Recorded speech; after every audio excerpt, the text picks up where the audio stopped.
ನಮಸ್ಕಾರ ಸ್ನೇಹಿತರೆ ಈ ವಿಡಿಯೋದಲ್ಲಿ ಸೆಪ್ಟೆಂಬರ್ 2024ರ ಪ್ರಚಲಿತ ವಿದ್ಯಮಾನಗಳ ಪ್ರಶ್ನೋತ್ತರಗಳನ್ನು ನೋಡೋಣ. ಪ್ರಶ್ನೆ 1. ಇತ್ತೀಚೆಗೆ ಇಸ್ರೋ ಉಡಾವಣೆ ಮಾಡಿದ ಅತ್ಯಾಧುನಿಕ ಭೂವೀಕ್ಷಣಾ ಉಪಗ್ರಹದ ಹೆಸರೇನು? ಇತ್ತೀಚೆಗೆ ಇಸ್ರೋ ಉಡಾವಣೆ ಮಾಡಿದ ಅತ್ಯಾಧುನಿಕ ಭೂವೀಕ್ಷಣಾ ಉಪಗ್ರಹದ ಹೆಸರೇನು? EOS-8 EOS-8 ಇತ್ತೀಚೆಗೆ ಇಸ್ರೋ ಉಡಾವಣೆ ಮಾಡಿದ ಅತ್ಯಾಧುನಿಕ ಭೂವೀಕ್ಷಣಾ ಉಪಗ್ರಹದ ಹೆಸರು EOS-8. ಪ್ರಶ್ನೆ 2. ಭಾರತದ 13ನೇ ಪ್ರಮುಖ ಬಂದರು ಯೋಜನೆಯನ್ನು ಮಹಾರಾಷ್ಟ್ರದಲ್ಲಿ ನಿರ್ಮಿಸಲು ಇತ್ತೀಚೆಗೆ ಶಂಕುಸ್ಥಾಪನೆ ಮಾಡಲಾಗಿದೆ. ಈ ಯೋಜನೆಯ ಹೆಸರೇನು? ಭಾರತದಲ್ಲಿ 12ನೇ ಪ್ರಮುಖ ಬಂದರು ಯೋಜನೆಯನ್ನು ಮಹಾರಾಷ್ಟ್ರದಲ್ಲಿ ನಿರ್ಮಿಸಲು ಇತ್ತೀಚೆಗೆ ಶಂಕುಸ್ಥಾಪನೆ ಮಾಡಲಾಗಿದೆ. ಈ ಯೋಜನೆಯ ಹೆಸರು ವಧ್ವನ್ ಯೋಜನೆ. ಹಾಗೆಯೇ ಭಾರತದಲ್ಲಿನ ಪ್ರಮುಖ 12 ಬಂದರುಗಳನ್ನು ನೋಡೋಣ. ಚೆನ್ನೈ ಬಂದರು ತಮಿಳುನಾಡು ರಾಜ್ಯದಲ್ಲಿದೆ. ಕೊಚ್ಚಿನ್ ಬಂದರು ಕೇರಳ ರಾಜ್ಯದಲ್ಲಿ. ದೀನದಯಾಳ್ ಅಥವಾ ಖಾಂಡ್ಲಾ ಬಂದರು ಗುಜರಾತ್ ರಾಜ್ಯದಲ್ಲಿದೆ. ಜವಾಹರ್ಲಾಲ್ ನೆಹರು ಬಂದರು ನವಸೇವಾ ಮಹಾರಾಷ್ಟ್ರದಲ್ಲಿದೆ. ಕೋಲ್ಕತ್ತಾ ಬಂದರು ಪಶ್ಚಿಮ ಬಂಗಾಳದಲ್ಲಿದೆ. ಮೊರ್ಮೊಗೋವಾ ಬಂದರು ಗೋವಾ ರಾಜ್ಯದಲ್ಲಿದೆ. ಮುಂಬೈ ಬಂದರು ಮಹಾರಾಷ್ಟ್ರ ರಾಜ್ಯದಲ್ಲಿದೆ. ನವಮಂಗಳೂರು ಕರ್ನಾಟಕದಲ್ಲಿದೆ. ಪಾರಾದೀಪ್ ಬಂದರು ಒಡಿಶಾ ರಾಜ್ಯದಲ್ಲಿದೆ. ವಿ.ಒ. ಚಿದಂಬರನಾರ್ ಬಂದರು ತುತಿಕೋರಿನ್ ತಮಿಳುನಾಡು ರಾಜ್ಯದಲ್ಲಿದೆ. ವಿ.ಒ. ಚಿದಂಬರನಾರ್ ಬಂದರು ತಮಿಳುನಾಡು ರಾಜ್ಯದಲ್ಲಿದೆ. ವಿಶಾಖಪಟ್ಟಣಂ ಬಂದರು ಆಂಧ್ರಪ್ರದೇಶದಲ್ಲಿದೆ. ಕಾಮರಾಜರ್ ಬಂದರು ಲಿಮಿಟೆಡ್ ತಮಿಳುನಾಡು ರಾಜ್ಯದಲ್ಲಿದೆ. ಪ್ರಶ್ನೆ 3. ಇತ್ತೀಚೆಗೆ ಭಾರತೀಯ ನೌಕಾಪಡೆಗೆ ಸೇರ್ಪಡೆಗೊಂಡ ಸ್ವದೇಶಿ ನಿರ್ಮಿತ ಪರಮಾಣು ಚಾಲಿತ ಜಲಾಂತರ್ಗಾಮಿ ನೌಕೆಯ ಹೆಸರೇನು? ಇತ್ತೀಚೆಗೆ ಭಾರತೀಯ ನೌಕಾಪಡೆಗೆ ಸೇರ್ಪಡೆಗೊಂಡ ಸ್ವದೇಶಿ ನಿರ್ಮಿತ ಪರಮಾಣು ಚಾಲಿತ ಜಲಾಂತರ್ಗಾಮಿ ನೌಕೆಯ ಹೆಸರೇನು? ಐಎನ್ಎಸ್ ಅರಿಘಾಟ್. ಪ್ರಶ್ನೆ ಸಂಖ್ಯೆ 4. 17ನೇ ಆವೃತ್ತಿಯ ಪ್ಯಾರಿಸ್ ಪ್ಯಾರಾಲಿಂಪಿಕ್ಸ್ನಲ್ಲಿ ಭಾರತದ ಧ್ವಜಧಾರಿಗಳಾಗಿದ್ದವರು ಯಾರು? 17ನೇ ಆವೃತ್ತಿಯ ಪ್ಯಾರಿಸ್ ಪ್ಯಾರಾಲಿಂಪಿಕ್ಸ್ನಲ್ಲಿ ಭಾರತದ ಧ್ವಜಧಾರಿಗಳಾಗಿದ್ದವರು ಯಾರು? ಸಮಿಲ್ ಅಂತಿಲ್ ಜಾವ್ಲಿನ್ ಎಸೆತಗಾರ ಹಾಗೂ ಭಾಗ್ಯಶ್ರೀ ಜಾಧವ್ ಶಾಟ್ಪುಟ್ ಎಸೆತಗಾರ್ತಿ. ಪ್ರಶ್ನೆ ಸಂಖ್ಯೆ 5. 2024ರ ಪ್ಯಾರಿಸ್ ಪ್ಯಾರಾ ಒಲಿಂಪಿಕ್ಸ್ ಕ್ರೀಡಾಕೂಟಕ್ಕೆ ಚೀಫ್ ದಿ ಮಿಷನ್ ಆಗಿ ಯಾರನ್ನು ನೇಮಿಸಲಾಗಿತ್ತು? 2024ರ ಪ್ಯಾರಿಸ್ ಪ್ಯಾರಾ ಒಲಿಂಪಿಕ್ಸ್ ಕ್ರೀಡಾಕೂಟಕ್ಕೆ ಚೀಫ್ ದಿ ಮಿಷನ್ ಆಗಿ ಯಾರನ್ನು ನೇಮಿಸಲಾಗಿತ್ತು? ಸರಿಯಾದ ಉತ್ತರ ಸತ್ಯಪ್ರಕಾಶ್ ಸಂಗ್ವಾನ್ ಅವರನ್ನು ಚೀಫ್ ದಿ ಮಿಷನ್ ಆಗಿ ನೇಮಿಸಲಾಗಿತ್ತು. ಪ್ರಶ್ನೆ ಸಂಖ್ಯೆ 6. 2024ರ ಪ್ಯಾರಿಸ್ ಪ್ಯಾರಾಲಿಂಪಿಕ್ಸ್ ಕ್ರೀಡಾಕೂಟದಲ್ಲಿ ಅತಿ ಹೆಚ್ಚು ಪದಕಗಳನ್ನು ಗೆದ್ದು ಪದಕ ಪಟ್ಟಿಯಲ್ಲಿ ಮೊದಲನೇ ಸ್ಥಾನ ಪಡೆದ ರಾಷ್ಟ್ರ ಯಾವುದು? ಪ್ಯಾರಾ ಒಲಿಂಪಿಕ್ಸ್ ಕ್ರೀಡಾಕೂಟದಲ್ಲಿ ಅತಿ ಹೆಚ್ಚು ಪದಕಗಳನ್ನು ಗೆದ್ದು ಪದಕ ಪಟ್ಟಿಯಲ್ಲಿ ಮೊದಲನೇ ಸ್ಥಾನ ಪಡೆದ ರಾಷ್ಟ್ರ ಚೀನಾ. ಒಟ್ಟು 220 ಪದಕಗಳನ್ನು ಪಡೆದಿದೆ. ಪ್ರಶ್ನೆ ಸಂಖ್ಯೆ 7. 2024ರ ಪ್ಯಾರಿಸ್ ಪ್ಯಾರಾ ಒಲಿಂಪಿಕ್ಸ್ ಕ್ರೀಡಾಕೂಟದಲ್ಲಿ ಭಾರತ ಒಟ್ಟು 29 ಪದಕಗಳನ್ನು ಪಡೆದು ಪದಕ ಪಟ್ಟಿಯಲ್ಲಿ ಎಷ್ಟನೇ ಸ್ಥಾನ ಪಡೆದಿದೆ? 18ನೇ ಸ್ಥಾನ ಪಡೆದಿದೆ. ಭಾರತವು ಒಟ್ಟು 29 ಪದಕಗಳನ್ನು ಪಡೆದು 18ನೇ ಸ್ಥಾನದಲ್ಲಿದೆ. ಪ್ಯಾರಿಸ್ ಪ್ಯಾರಾ ಒಲಿಂಪಿಕ್ಸ್ನಲ್ಲಿ ಪದಕಗಳನ್ನು ಗೆದ್ದ ಭಾರತದ ಸಾಧಕರುಗಳನ್ನು ನೋಡುವುದಾದರೆ ಅವನಿ ಲೇಖರ ಅವರ ಕ್ರೀಡೆ ಶೂಟಿಂಗ್ನಲ್ಲಿ ಅವನಿ ಲೇಖರ ಅವರು ಚಿನ್ನದ ಪದಕವನ್ನು ಪಡೆದಿದ್ದಾರೆ. ನಿತೇಶ್ ಕುಮಾರ್ ಬ್ಯಾಡ್ಮಿಂಟನ್ನಲ್ಲಿ, ಸುಮಿತ್ ಅಂತಿಲ್ ಜಾವ್ಲಿನ್ ಥ್ರೋದಲ್ಲಿ, Harvinder Singh archery, Dharbinder Singh club throw, Praveen Kumar high jump ಹಾಗೂ ನವದೀಪ್ ಸಿಂಗ್ ಜಾವ್ಲಿನ್ ಥ್ರೋ ಎಸೆತದಲ್ಲಿ ಚಿನ್ನವನ್ನು ಗೆದ್ದ ಭಾರತದ ಸಾಧಕರುಗಳು ಆಗಿದ್ದಾರೆ. ಹಾಗೆಯೇ ಬೆಳ್ಳಿ ಪದಕ ಗೆದ್ದ ಭಾರತದ ಸಾಧಕರನ್ನು ನೋಡುವುದಾದರೆ ಮನೀಶ್ ಶೂಟಿಂಗ್ ಕ್ರೀಡೆಯಲ್ಲಿ, ನಿಷಾದ್ ಹೈ ಜಂಪ್ ಕ್ರೀಡೆಯಲ್ಲಿ, ಯೋಗೇಶ್ ಡಿಸ್ಕಸ್ ಎಸೆತದಲ್ಲಿ, ತುಳಸಿಮತಿ ಬ್ಯಾಡ್ಮಿಂಟನ್ನಲ್ಲಿ, ಹಾಗೆ ಸುಹಾಸ್ ಬ್ಯಾಡ್ಮಿಂಟನ್ನಲ್ಲಿ, ಅಜಿತ್ ಸಿಂಗ್ ಜಾವ್ಲಿನ್ ಎಸೆತದಲ್ಲಿ, ಶರದ್ ಹೈ ಜಂಪ್ನಲ್ಲಿ, ಸಚಿನ್ ಶಾಟ್ಪುಟ್ನಲ್ಲಿ, ಪ್ರಣವ್ ಕ್ಲಬ್ ಥ್ರೋದಲ್ಲಿ ಬೆಳ್ಳಿ ಪದಕವನ್ನು ಪಡೆದ ಸಾಧಕರುಗಳಾಗಿದ್ದಾರೆ. ಹಾಗೆಯೇ ಕಂಚು ಪದಕವನ್ನು ಗೆದ್ದ ಭಾರತದ ಸಾಧಕರುಗಳನ್ನು ನೋಡುವುದಾದರೆ ಮೋನಾ ಅಗರ್ವಾಲ್ ಶೂಟಿಂಗ್, ಪ್ರೀತಿ ಪಾಲ್ 100 ಮೀಟರ್ ಓಟದಲ್ಲಿ, ರೂಬಿನಾ ಫ್ರಾನ್ಸಿಸ್ ಶೂಟಿಂಗ್ನಲ್ಲಿ, ಪ್ರೀತಿ ಪಾಲ್ 200 ಮೀಟರ್ ಓಟದಲ್ಲಿ, ಪ್ರೀತಿ ಪಾಲ್ 100 ಮೀಟರ್ ಓಟ ಮತ್ತು 200 ಮೀಟರ್ ಓಟದಲ್ಲಿ ಕಂಚಿನ ಪದಕ ಗೆದ್ದ ಪ್ಯಾರಾ ಒಲಿಂಪಿಕ್ಸ್ ಅಥ್ಲೀಟ್ ಆಗಿದ್ದಾರೆ. ಶೀತಲ್ ದೇವಿ ಮತ್ತು ರಾಕೇಶ್ ಅವರು ಆರ್ಚರಿ ಕ್ರೀಡೆಯಲ್ಲಿ ಕಂಚು ಪದಕವನ್ನು ಗೆದ್ದಿದ್ದಾರೆ. ನಿತ್ಯಶ್ರೀ ಸಿವನ್ ಬ್ಯಾಡ್ಮಿಂಟನ್ನಲ್ಲಿ, ದೀಪ್ತಿ ಶಿವಾಂಜಿ 400 ಮೀಟರ್ ಓಟ, ಮನೀಷಾ ರಾಮದಾಸ್ ಅವರು ಬ್ಯಾಡ್ಮಿಂಟನ್ನಲ್ಲಿ ಕಂಚು ಪದಕವನ್ನು ಪಡೆದಿದ್ದಾರೆ. ಮರಿಯಪ್ಪನ್ ತಂಗವೇಲು ಅವರು ಹೈ ಜಂಪ್ನಲ್ಲಿ ಕಂಚು ಪದಕವನ್ನು ಗೆದ್ದಿದ್ದಾರೆ. ಸುಂದರ್ ಸಿಂಗ್ ಗುರ್ಜರ್ ಅವರು ಜಾವಲಿನ್ ಥ್ರೋದಲ್ಲಿ, ಕಪಿಲ್ ಫಾರ್ಮರ್ ಜೂಡೋ, ಹೊಕಾಟೊ ಹೊಟೊಜ್-ಸೇಮಾ ಶಾಟ್ಪುಟ್ದಲ್ಲಿ, ಹೊಕಾಟೊ ಹೊಟೊಜ್-ಸೇಮಾ ಅವರು ಶಾಟ್ಪುಟ್ನಲ್ಲಿ ಕಂಚಿನ ಪದಕವನ್ನು ಪಡೆದಿದ್ದಾರೆ. ಸಿಮ್ರನ್ ಶರ್ಮಾ ಅವರು 200 ಮೀಟರ್ ಓಟದಲ್ಲಿ ಕಂಚಿನ ಪದಕವನ್ನು ಗೆದ್ದ ಭಾರತದ ಸಾಧಕರಾಗಿದ್ದಾರೆ. ಇನ್ನು ಹಲವು ಪ್ರಥಮಗಳನ್ನು ನೋಡುವುದಾದರೆ ಪ್ಯಾರಾ ಒಲಿಂಪಿಕ್ಸ್ನಲ್ಲಿ ಒಂದಕ್ಕಿಂತ ಹೆಚ್ಚು ಚಿನ್ನ ಗೆದ್ದ ಭಾರತದ ಪ್ರಥಮ ಮಹಿಳೆ ಅವನಿ ಲೇಖರ ಅವರು. ಮನೀಶ್ ರಾಮದಾಸ್ ಅವರು ಪ್ಯಾರಾಲಿಂಪಿಕ್ಸ್ನಲ್ಲಿ ಪದಕ ಗೆದ್ದ ಭಾರತದ ಮೊದಲ ಮಹಿಳಾ ಬ್ಯಾಡ್ಮಿಂಟನ್ ಪಟುವಾಗಿದ್ದಾರೆ. ಬ್ಯಾಡ್ಮಿಂಟನ್ನಲ್ಲಿ 2 ಪದಕ ಗೆದ್ದ ಭಾರತದ ಮೊದಲಿಗ ಹಾಗೂ ಕನ್ನಡಿಗ ಸುಹಾಸ್ ಯತಿರಾಜ್. ಪ್ರಶ್ನೆ ಸಂಖ್ಯೆ 8. ಚೆನ್ನೈ ಮೂಲದ ಖಾಸಗಿ ಸ್ಟಾರ್ಟ್ಅಪ್ಗಳು ಮರುಬಳಕೆ ಮಾಡಬಹುದಾದ ಮೊದಲ ಹೈಬ್ರಿಡ್ ರಾಕೆಟ್ ರೂಮಿ ಉಡಾವಣೆ ಮಾಡಿದೆ.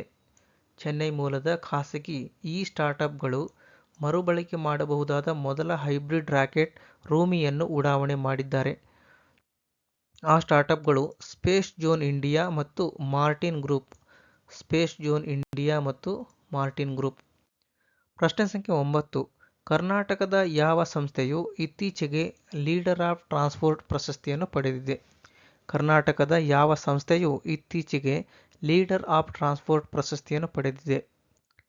ಕೆಎಸ್ಆರ್ಟಿಸಿ ಸಂಸ್ಥೆಯು ಲೀಡರ್ ಆಫ್ ಟ್ರಾನ್ಸ್ಪೋರ್ಟ್ ಪ್ರಶಸ್ತಿಯನ್ನು ಪಡೆದಿದೆ. ಮೊದಲ ರಾಷ್ಟ್ರೀಯ ವಿಜ್ಞಾನ ಬಾಹ್ಯಾಕಾಶ ದಿನಾಚರಣೆ ಇತ್ತೀಚೆಗೆ ನವದೆಹಲಿಯಲ್ಲಿ ಈ ದಿನದಂದು ಆಚರಿಸಲಾಗಿದೆ. ಪ್ರಶ್ನೆ ಸಂಖ್ಯೆ 10. ಮೊದಲ ರಾಷ್ಟ್ರೀಯ ವಿಜ್ಞಾನ ಬಾಹ್ಯಾಕಾಶ ದಿನಾಚರಣೆಯನ್ನು ಇತ್ತೀಚೆಗೆ ನವದೆಹಲಿಯಲ್ಲಿ ಈ ದಿನದಂದು ಆಚರಣೆ ಮಾಡಲಾಗಿದೆ. ಯಾವ ದಿನದಂದು ಅಂತಂದರೆ ಆಗಸ್ಟ್ 23ರಂದು ಮೊದಲ ರಾಷ್ಟ್ರೀಯ ವಿಜ್ಞಾನ ಬಾಹ್ಯಾಕಾಶ ದಿನಾಚರಣೆಯನ್ನು ಆಚರಿಸಲಾಗಿದೆ.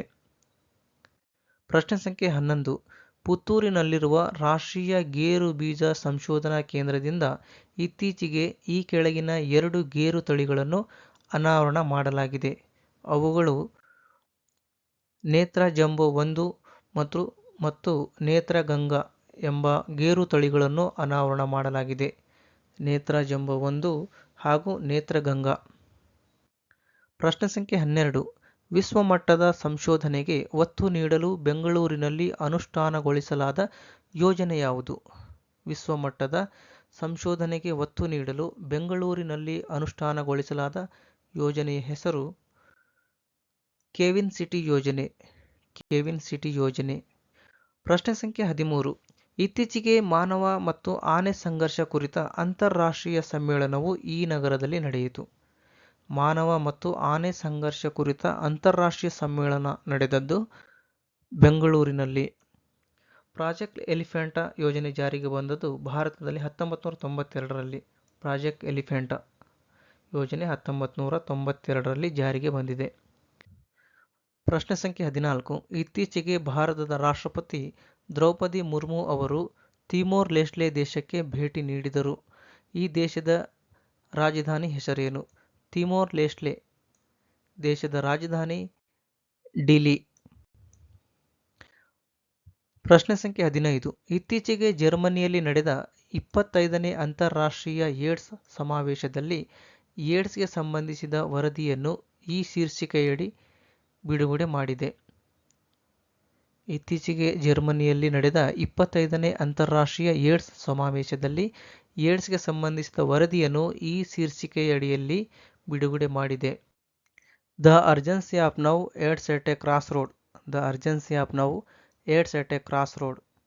ಭಾರತವು ಕೆಲವು ಪ್ರಮುಖ ಕಾಯಿಲೆಗಳ ನಿರ್ಮೂಲನೆಗೆ ನಿಗದಿಪಡಿಸಲಾದ ವರ್ಷಗಳನ್ನು ನೋಡುವುದಾದರೆ, ಸಿಕ್ಲೆ ಸೆಲ್ ಅನಿಮಿಯಾ ಕುಡುಗೋಲು ಕಣ ರಕ್ತಹೀನತೆ ನಿವಾರಣೆಗೆ 2047ನೇ ವರ್ಷ ಗುರಿ ಹಾಕಿಕೊಂಡಿದೆ. ಸಿಕ್ಲೆ ಸೆಲ್ ಅನಿಮಿಯಾ ಕಾಯಿಲೆ ನಿವಾರಣೆಗೆ 2047ನೇ ವರ್ಷ ಗುರಿ ಹಾಕಿಕೊಂಡಿದೆ. ಮಲೇರಿಯಾ ಮುಕ್ತ ಭಾರತದ ಗುರಿ 2030. ಮಲೇರಿಯಾ ಮುಕ್ತ ಭಾರತದ ಗುರಿ 2030ನೇ ವರ್ಷ. ಕ್ಷಯಮುಕ್ತ ಭಾರತ.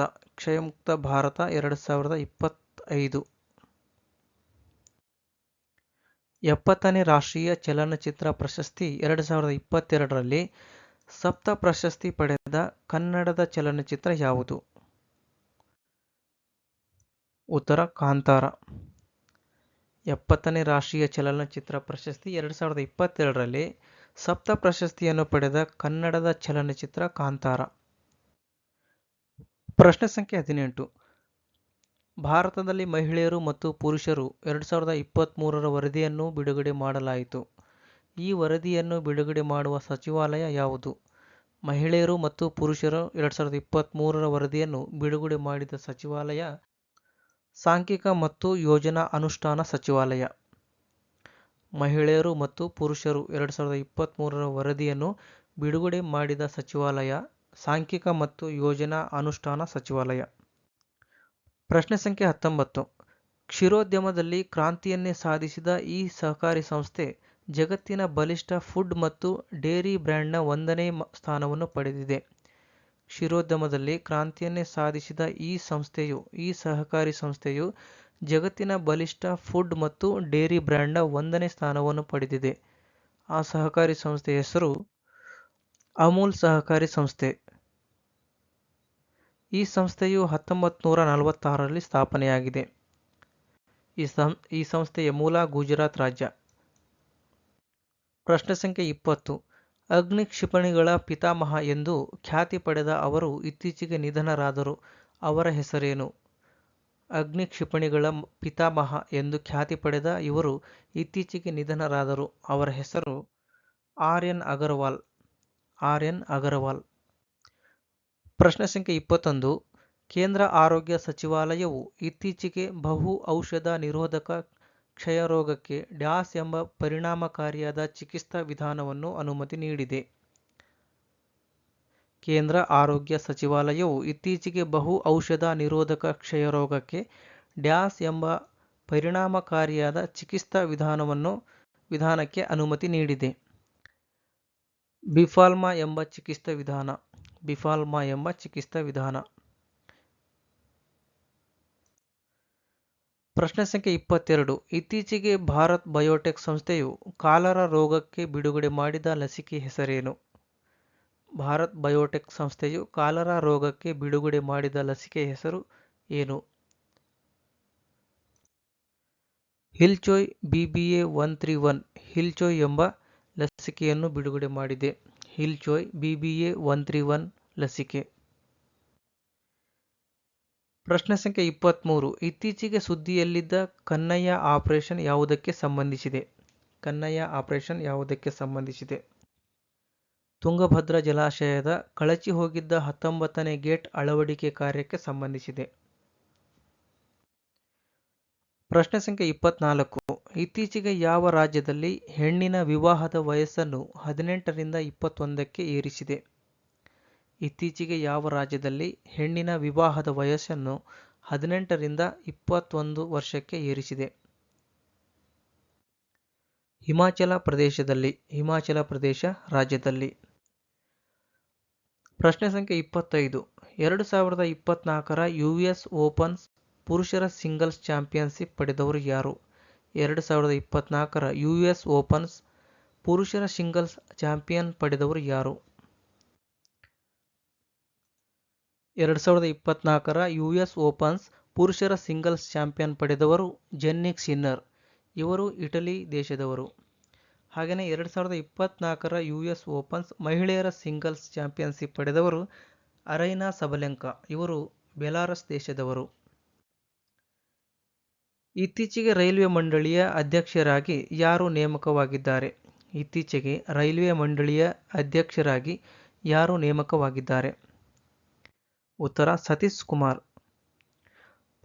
ರೈಲ್ವೆ ಮಂಡಳಿಯ ಸ್ಥಾಪನೆಯಾದ ವರ್ಷ 1905. ರೈಲ್ವೆ ಮಂಡಳಿ ಸ್ಥಾಪನೆಯಾದ ವರ್ಷ 1905. ಪ್ರಶ್ನೆ 27. ಇತ್ತೀಚೆಗೆ ಕೇಂದ್ರ ಸರ್ಕಾರವು ತ್ರಿಪುರಾದಲ್ಲಿನ 2 ಬಂಡುಕೋರ ಸಂಘಟನೆಗಳ ಜೊತೆ ಶಾಂತಿ ಒಪ್ಪಂದವನ್ನು ಮಾಡಿಕೊಂಡಿದೆ. ಆ 2 ಸಂಘಟನೆಗಳ ಹೆಸರೇನು? ಇತ್ತೀಚೆಗೆ ಕೇಂದ್ರ ಸರ್ಕಾರವು ತ್ರಿಪುರಾದಲ್ಲಿನ 2 ಬಂಡುಕೋರ ಸಂಘಟನೆಗಳ ಜೊತೆ ಶಾಂತಿ ಒಪ್ಪಂದವನ್ನು ಮಾಡಿಕೊಂಡಿದೆ. ಆ 2 ಸಂಘಟನೆಗಳ ಹೆಸರೇನು?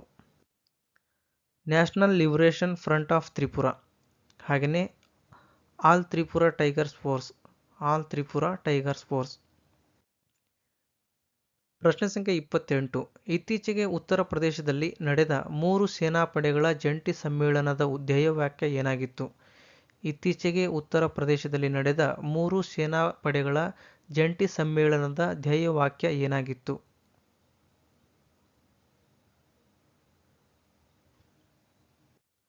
ಸಶಕ್ತ ಮತ್ತು ಸುರಕ್ಷಿತ ಭಾರತ್. ಸಶಸ್ತ್ರ ಪಡೆಗಳನ್ನು ಪರಿವರ್ತಿಸುವುದು. 3 ಸೇನಾಪಡೆಗಳ ಮಹಾದಂಡನಾಯಕರಾಗಿ ರಾಷ್ಟ್ರಪತಿಗಳು ಆಗಿರುತ್ತಾರೆ. 3 ಸೇನಾಪಡೆಗಳ ಮಹಾದಂಡನಾಯಕರು ರಾಷ್ಟ್ರಪತಿಗಳು ಆಗಿರುತ್ತಾರೆ. ಪ್ರಶ್ನೆ ಸಂಖ್ಯೆ 29. ರಾಷ್ಟ್ರೀಯ ಭದ್ರತಾ ಪಡೆಯ ಮಹಾನಿರ್ದೇಶಕರಾಗಿ ಇತ್ತೀಚೆಗೆ ಯಾರು ನೇಮಕವಾಗಿದ್ದಾರೆ? ಬಿ. ಶ್ರೀನಿವಾಸ್ ಅವರು. ರಾಷ್ಟ್ರೀಯ ಭದ್ರತಾ ಪಡೆಯ ಸ್ಥಾಪನೆ 1984 ಅಕ್ಟೋಬರ್ 16ರಂದು ಆಗಿದೆ. ರಾಷ್ಟ್ರೀಯ ಭದ್ರತಾ ಪಡೆಯ ಸ್ಥಾಪನೆ 1984 ಅಕ್ಟೋಬರ್ 16. ಪ್ರಶ್ನೆ ಸಂಖ್ಯೆ 30. ಏರ್ ಕ್ವಾಲಿಟಿ ಇಂಡೆಕ್ಸ್ 2024ರ ವರದಿಯ ಪ್ರಕಾರ ಭಾರತದಲ್ಲಿ ಕಣ ಮಾಲಿನ್ಯ ಪ್ರಮಾಣ ಎಷ್ಟು ಇಳಿಕೆ ಕಂಡಿದೆ? ಏರ್ ಕ್ವಾಲಿಟಿ ಇಂಡೆಕ್ಸ್ 2024ರ ವರದಿ ಪ್ರಕಾರ ಭಾರತದಲ್ಲಿ ಕಣ ಮಾಲಿನ್ಯ ಪ್ರಮಾಣ 19.3% ಇಳಿಕೆ ಕಂಡಿದೆ. ರಾಷ್ಟ್ರೀಯ ಸ್ವಚ್ಛ ಗಾಳಿ ಯೋಜನೆ 2019ರಲ್ಲಿ ಅನುಷ್ಠಾನಗೊಂಡಿದೆ. ರಾಷ್ಟ್ರೀಯ ಸ್ವಚ್ಛ ಗಾಳಿ ಯೋಜನೆ 2019ರಲ್ಲಿ. ಹಾಗೆಯೇ ವಿಶ್ವ ಆರೋಗ್ಯ ಸಂಸ್ಥೆ ನಿಗದಿಪಡಿಸಿದ ಸುರಕ್ಷಿತ ಗಾಳಿ ಗುಣಮಟ್ಟಕ್ಕಿಂತ ಹೆಚ್ಚು ಕಲುಷಿತಗೊಂಡ ಕರ್ನಾಟಕದ ನಗರಗಳು. ವಿಶ್ವ ಆರೋಗ್ಯ ಸಂಸ್ಥೆ ನಿಗದಿಪಡಿಸಿದ ಸುರಕ್ಷಿತ ಗಾಳಿ ಗುಣಮಟ್ಟಕ್ಕಿಂತ ಹೆಚ್ಚು ಕಲುಷಿತಗೊಂಡ ಕರ್ನಾಟಕದ ನಗರಗಳು ಬೆಂಗಳೂರು, ಮೈಸೂರು ಹಾಗೂ ಮಂಗಳೂರು. ಪ್ರಶ್ನೆ ಸಂಖ್ಯೆ 31.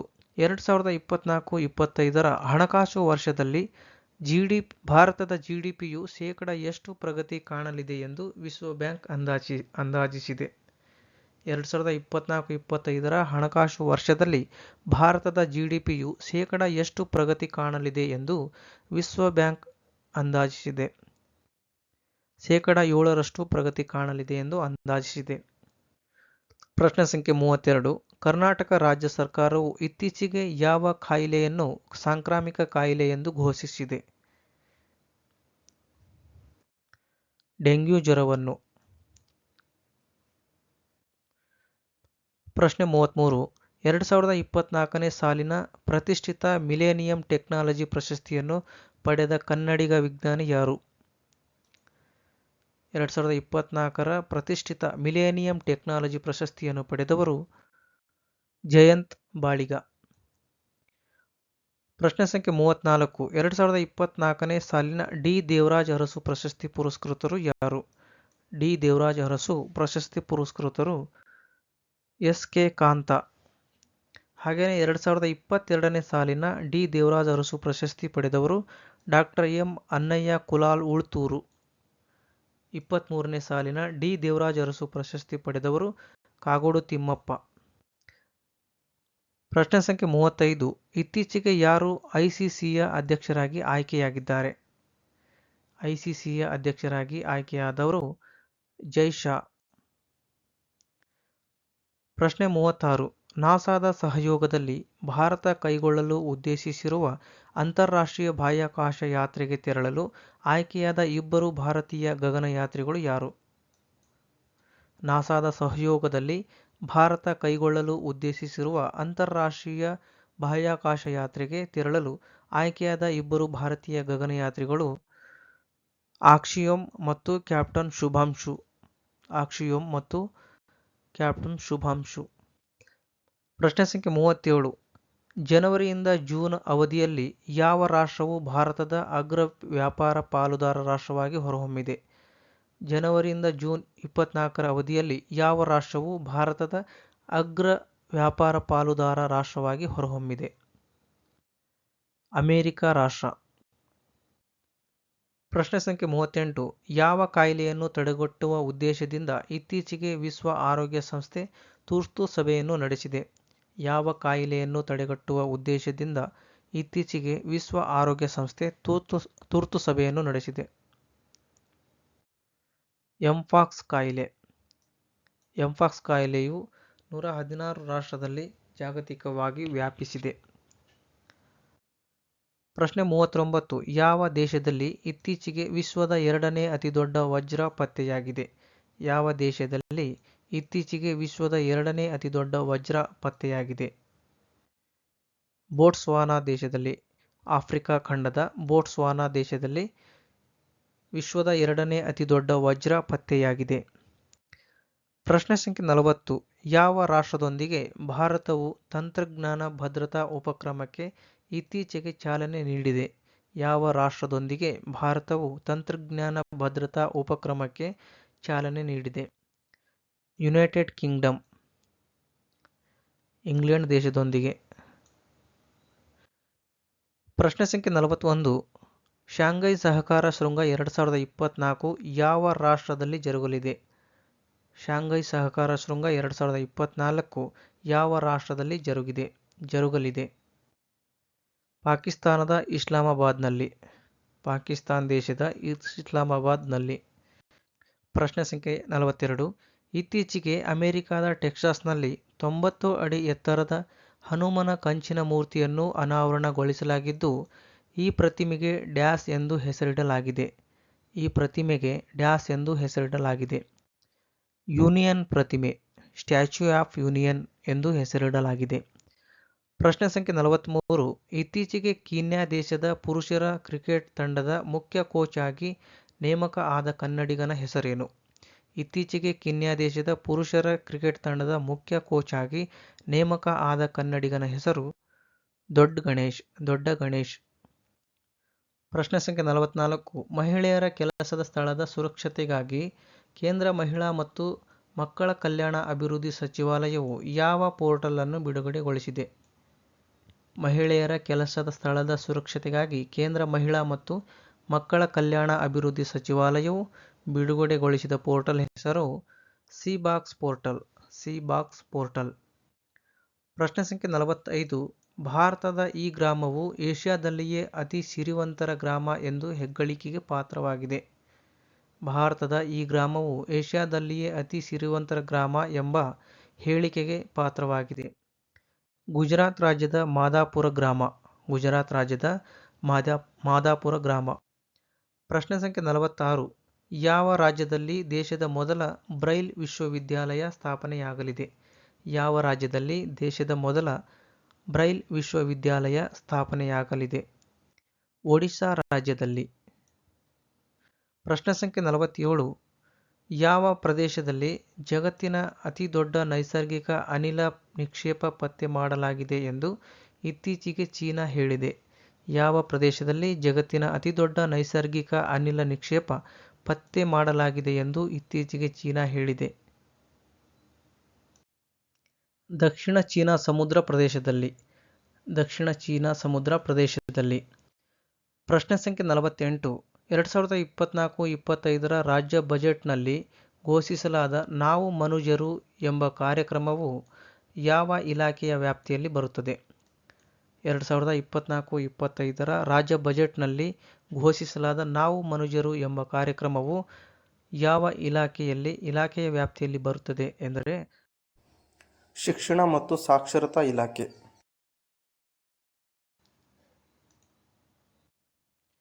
ಪ್ರಶ್ನೆ ಸಂಖ್ಯೆ 49. ಜಾರಿ ನಿರ್ದೇಶನಾಲಯದ ಪೂರ್ಣಾವಧಿಯ ಮುಖ್ಯಸ್ಥರಾಗಿ ಇತ್ತೀಚೆಗೆ ಯಾರು ನೇಮಕವಾಗಿದ್ದಾರೆ?